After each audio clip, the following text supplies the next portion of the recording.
Hey there, Logan here with Flourish and Bricks. So in today's video, we are going to take a look at one of the newest sets to release from the Harry Potter line, and it is set number 76470, Enchanted Flying Forward Anglia. And this set comes with 868 pieces and retails for $79.99 USD. So when we heard that this set was going to be releasing some point last year, I got really excited for this one because I have always had a lot of the smaller Ford Anglia sets or the smaller Ford Anglia builds, and I've always wanted something a little bit larger to show off the actual curves and the design of the car itself. And with this being a much larger size car than a lot of the smaller cars that we've gotten, it really, you can just see from this first angle just how many angles we can really capture in this and how beautifully designed it really is. So let's take a closer look. Now, obviously one of the biggest criticisms of this set is right there staring us in the face, Harry, Ron, and Hedwig there. There's no getting around it. They're not great. I bought this set with the intention of not putting them in, and that's probably how I will display this set going forward, just because they're just goofy looking. I would much rather just have the car on its own instead of having them in there making it look really weird. But let's start by taking a look at those guys. So the roof does come off, as you can see, as it does in most versions. First of all, we have Ron. Now Ron, he's got his traditional scared expression that he likes to have in the films.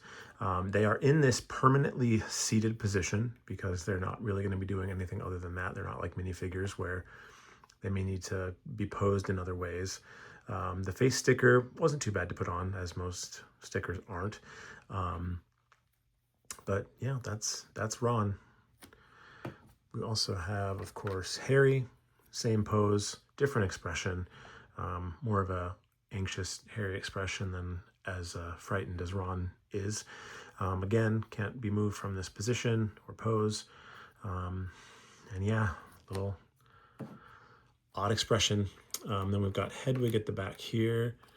She's not too bad, very chibi style with her little short fat body, little eyes. These are printed on, so no sticker issues there. I mean, a decent representation of Hedwig, but again, it's goofy. The doors of the car open, of course, as they do in most versions, I believe. And then put the roof back on. You can also see at the back, of course, part of the sort of play feature, the trunk does open.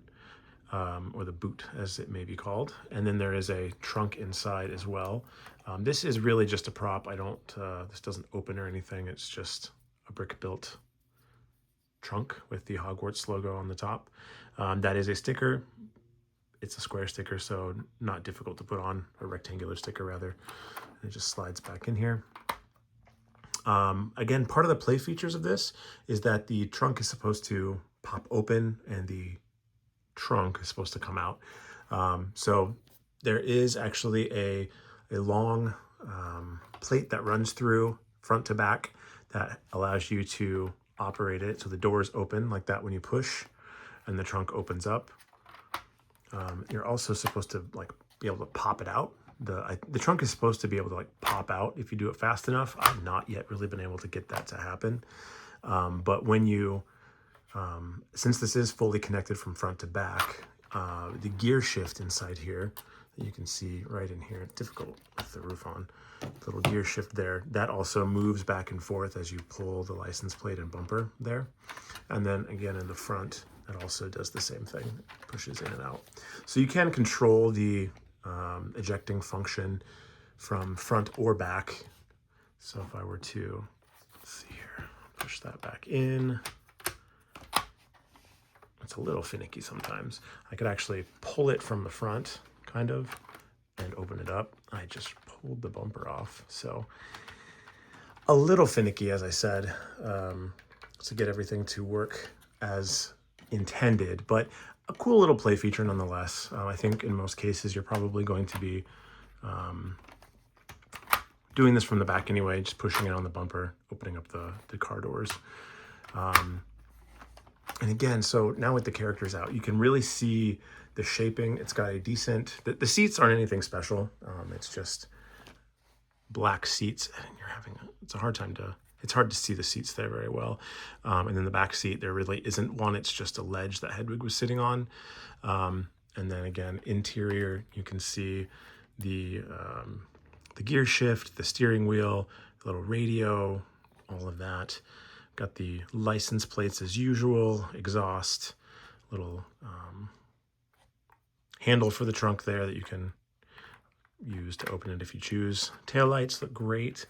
And then that stripe mostly continues the whole way around, except for here on the door where there is no wedge piece that would work well for that. Handles on the door there look really nice in that silver. It says Anglia on the front there with a sticker. Again, not difficult to put on. It's a square sticker. Those tend to be pretty easy. The little rear view mirrors here look decent in this little clip piece. Headlights, and again, a license plate there. Not much to say about the car other than it looks really, really nice. I do, like I said, really, really appreciate that they did this so that we could really get a full Ford Anglia with all of the nice curvature, all of the shaping. It's a little bit bigger than Speed Champions cars. For those that are familiar, here is a Speed Champions car. This Ford Anglia is considerably larger, obviously, than a normal Speed Champions car, because we do have figures that are considerably larger than a minifigure. So it makes sense that it would be quite a bit larger. Yeah, so that's the kind of size comparison there.